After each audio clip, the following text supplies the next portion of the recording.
Welcome back to the deep dive. Okay, let's just cut straight to it. You're on TikTok. Seemingly everyone is on TikTok.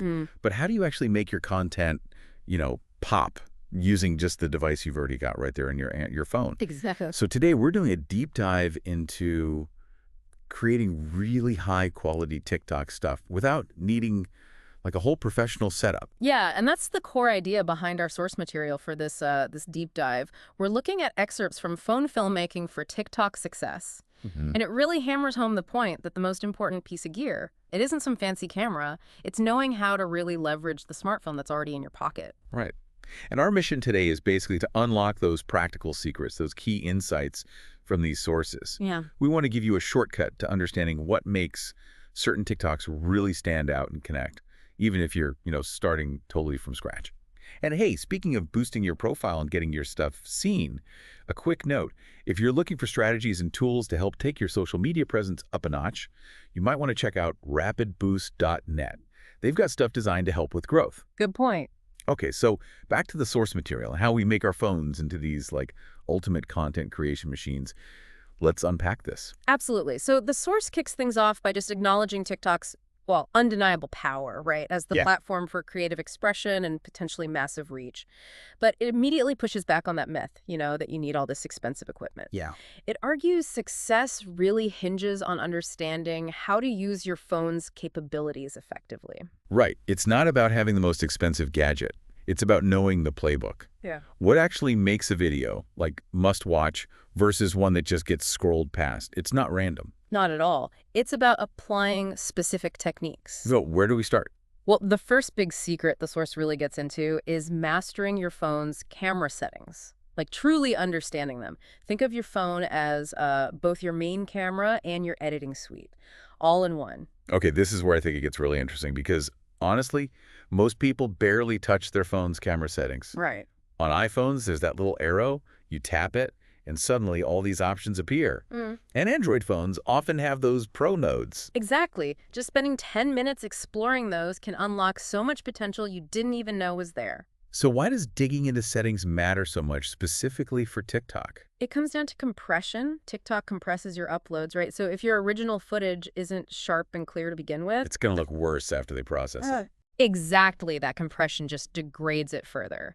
So starting with the absolute clearest, highest quality footage you can possibly capture gives you the best chance of looking good on the platform. Okay, so based on the source, what are those key settings we should be looking for then? Like baseline. Aim for high resolution. 1080p is kind of the minimum standard now, but if your phone can handle 4K, definitely use it. 4K, wow. And frame rate. 30 frames per second is standard, looks good. 60 frames per second gives you that even smoother, almost hyper-real motion, which can look great in a fast feed, especially for action. And phones now have these features that, used to be pro camera stuff. The source mentions things like HDR. Yeah, high dynamic range. It helps balance the really bright and really dark points of your shot. Built-in wide-angle lenses are pretty common now, too. And using portrait mode for video. That's clever. It is. To get that blurry background, that shallow depth of field look, usually needs expensive lenses. Now it's just a software trick on your phone. Plus burst mode for action shots, slow motion for impact. It's all usually right there in the native app. But this brings up a really common problem, doesn't it? Shakiness. Oh yeah, the wobbly video curse. How do you keep it steady without lugging around a tripod? Built-in stabilization helps a bit, yeah. Why? But the source gives this great, super low-tech pro tip. Just hold your phone with both hands Okay. and tuck your elbows in close to your body. It acts like a natural stabilizer. Surprisingly effective. Huh. Simple. I like it. And what about lighting? Always crucial. Absolutely fundamental. The source is really clear. Natural daylight is your best friend. Period. Face a window. Got it. Yep. Position yourself facing the window. Let that soft light hit your face. Avoid harsh overhead lights inside. They create those raccoon eyeshadows. Not flattering. Makes sense. What about shooting at night? They suggest experimenting carefully with your phone's night mode if you absolutely have to shoot in low light. But honestly, natural light is always going to be king if you can manage it. Oh, and one tiny detail from the source that makes a surprisingly huge difference. Clean your camera lens regularly. Yeah. Fingerprints and pocket lint don't help clarity. Not at all. Dust, smudges, they visibly degrade the image quality. Just a quick wipe makes a difference. Okay, so we've kind of sorted the technical side of getting good footage with the phone's settings. Secret number 2, according to the source, is where you start shaping that into something compelling.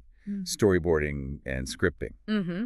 And this is key because while those viral TikToks often look super spontaneous, They're usually planned. the most successful ones, often meticulously planned, pre-production, even simple stuff, is really vital for moving beyond just random clips to like quality content that actually hooks people. And the source highlights the hook as the absolute most critical part. Oh, massively. You Yeah. need something in those first like 2 to 3 seconds, a dramatic gesture, a really bold visual, maybe an intriguing question or statement, Mm. something that physically makes someone stop scrolling. Because the algorithm rewards watch time, and if they scroll past in seconds. You're done. Yeah.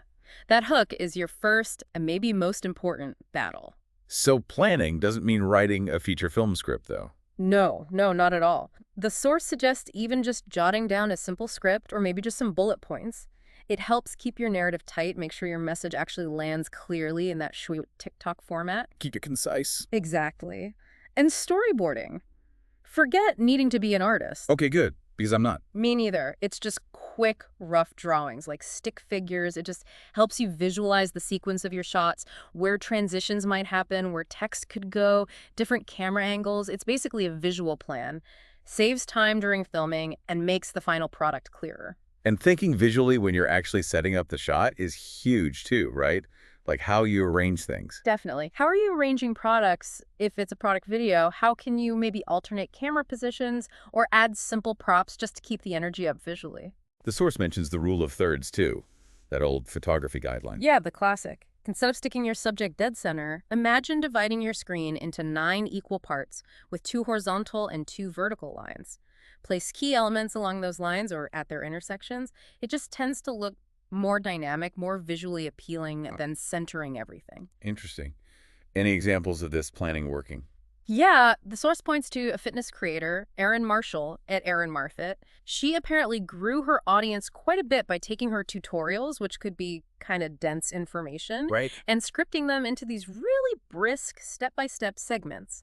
Her planning made complex stuff easy to digest quickly in that TikTok style, tested for clarity. Smart. Okay, so you've planned it, you've shot it using all the camera tricks.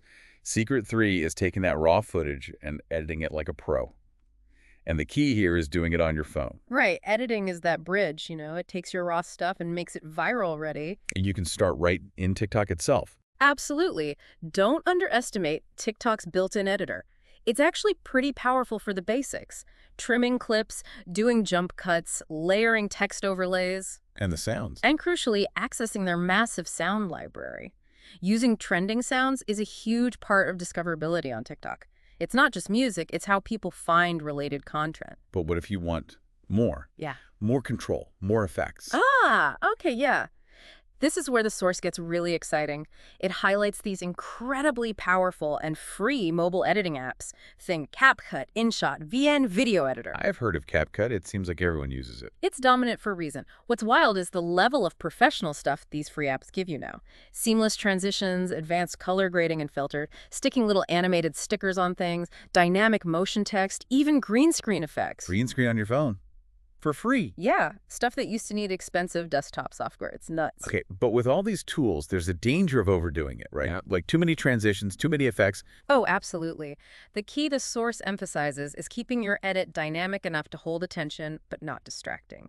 Use quick cuts for energy, sure, but don't just throw in every transition or effect because you can. Each choice should serve the story. Precisely. Serve the story or the message. And be ruthless about tightening things up. Cut out any moments that feel slow or drag. Attention spans are short. Makes sense. The source also mentions something about multi-angle shots. Yeah, this is a great technique. Record the same action from a few different perspectives using just your phone. Maybe a wide shot showing everything, then a close-up on a key detail, maybe an over-the-shoulder view. And then cut between them in the edit. Exactly. Intercutting those different angles keeps the viewer's eye engaged, makes it more visually interesting, and can seriously boost your watch time, which again, TikTok's algorithm loves. That sounds like a pro technique you can totally do with just a phone. It really is. And the source shares a cool real-world case. A small business baker, Lena, at Sweet by Lena, She apparently tripled her followers basically just by nailing her phone editing. How? She'd film her cake reveals, right?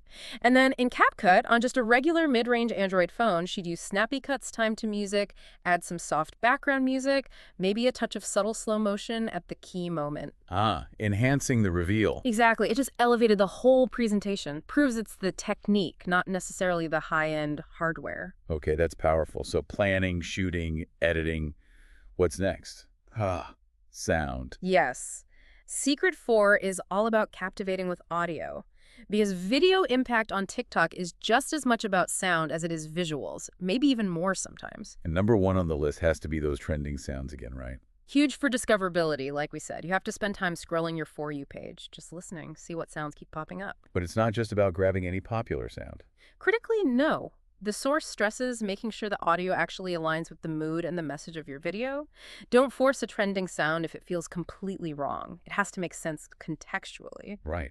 What about your own voice? Like voiceovers? Super important if you're explaining something or narrating. The source suggests using your phone's built-in screen recorder or just the voice memo app. Find the quietest room you possibly can. Minimize background noise. Yeah, traffic, air conditioners, echoing rooms, they all kill audio quality.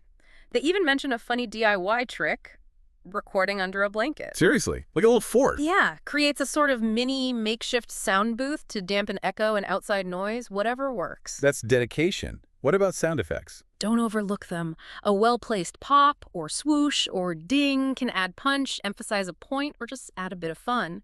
Apps like CapCut usually have big libraries of free sound effects built right in. Okay, so you've got music, voiceover, maybe sound effects.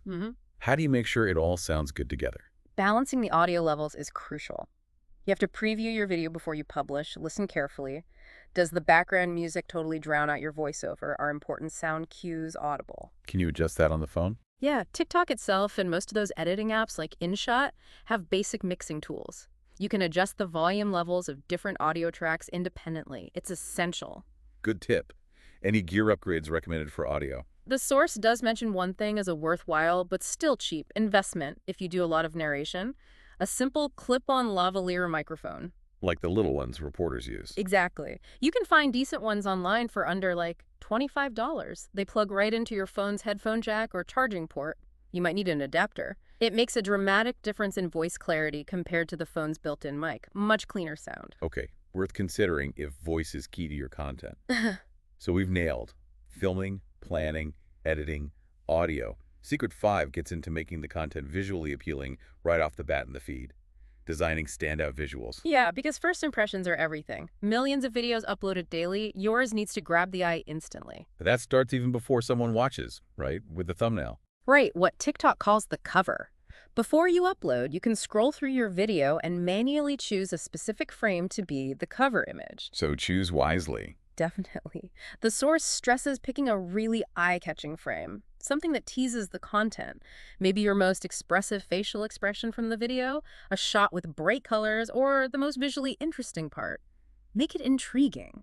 Okay, and text on the screen. Using on-screen text well is basically non-negotiable now, partly for accessibility people watching with the sound off, but also just for highlighting key points, delivering punchlines quickly, adding context. Readability is key, though. Huge. Use bold, easy-to-read fonts. White text with a dark shadow or outline often works well against varied backgrounds. Make the font size big enough to read easily on a small phone screen. Animated text can also add a little flair to emphasize something specific. What about filters and colors? Should you use them? Staying consistent can really help build like a visual brand. If you find a filter or a color grading style you like, using it consistently across your videos helps people start recognizing your content instantly in their feed. Ah, that visual signature. Exactly. It builds that connection and loyalty, makes your stuff feel cohesive. And the source also mentioned playing with layouts, like split screens. Yeah, don't be afraid to get creative with layouts using those editing apps. Side-by-side videos are great for reactions or comparisons. Picture-in-picture is good for demonstrating something while still showing your face explaining it.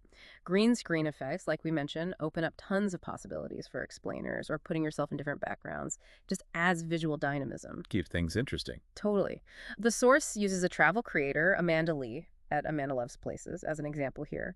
Her account apparently saw significant growth after she started styling her videos with a consistent signature look, sort of retro filters and playful, easy-to-read font captions. So that visual identity made her memorable. Exactly. Stood out from the crowd.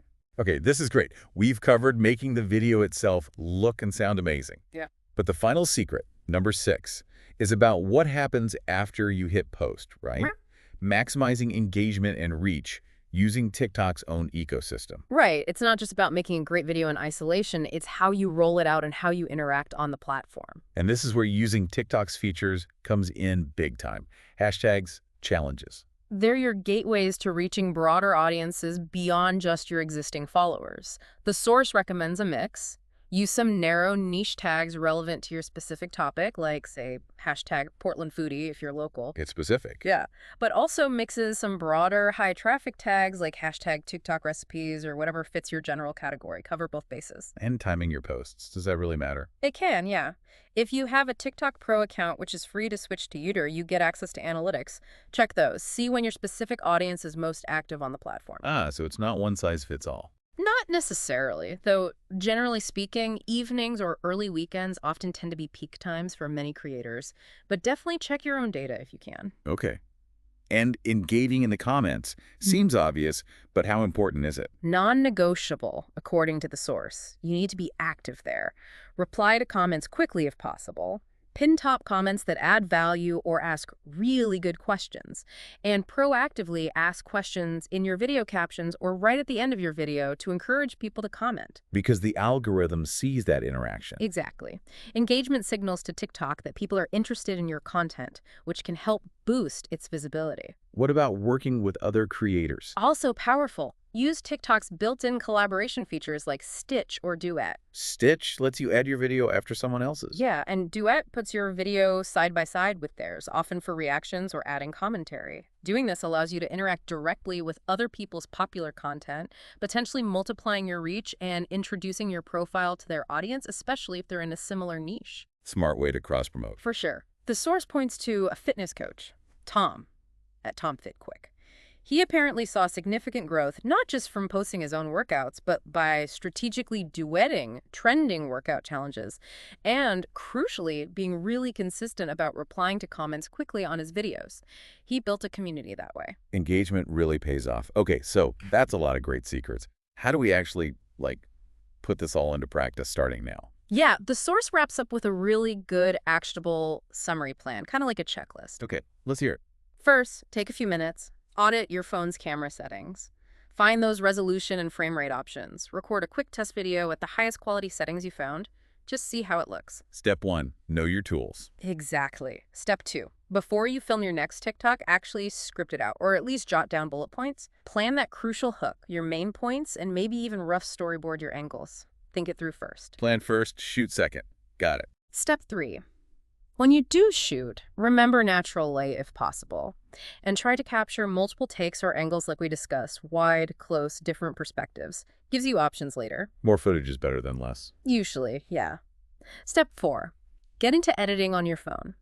Use TikTok's tools or grab a free app like CapCut.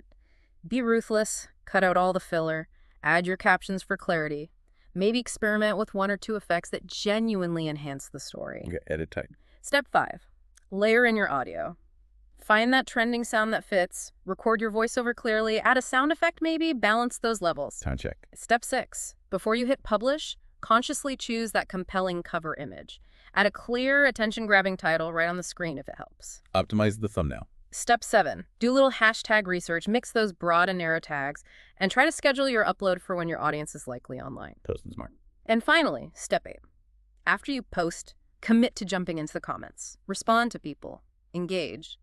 And then circle back later and look at your analytics. See what worked, what didn't. Learn and repeat. Exactly. The source even suggests setting a concrete goal, like create and post 3 phone-only TikToks in the next week, consciously applying all these tips. Then analyze the results.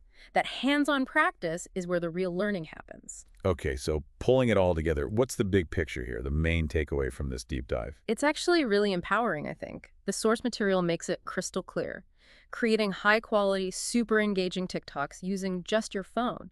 It's not about needing the fanciest, most expensive gear, not at all. It's about the technique. It's about unlocking creative storytelling, applying smart editing principles, and really leveraging the powerful features that are already built into the smartphone you carry every day. So adopt that professional mindset for planning. Yeah, even simple planning. Apply those basic but effective camera and lighting tactics we talked about. And actually use those free editing apps. Leverage their capabilities. They put so much power in your hands. So your smartphone isn't just for scrolling TikTok.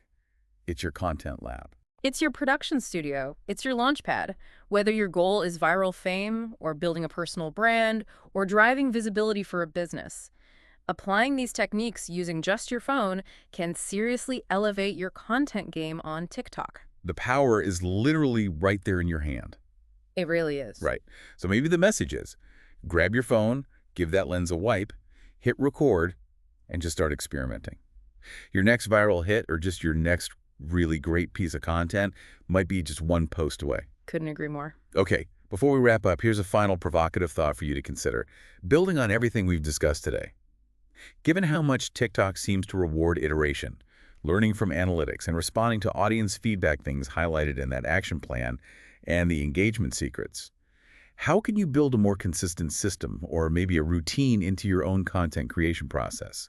A way to ensure you're always actively learning from your results and continuously improving your TikToks. Good question. Something to chew on until our next deep dive.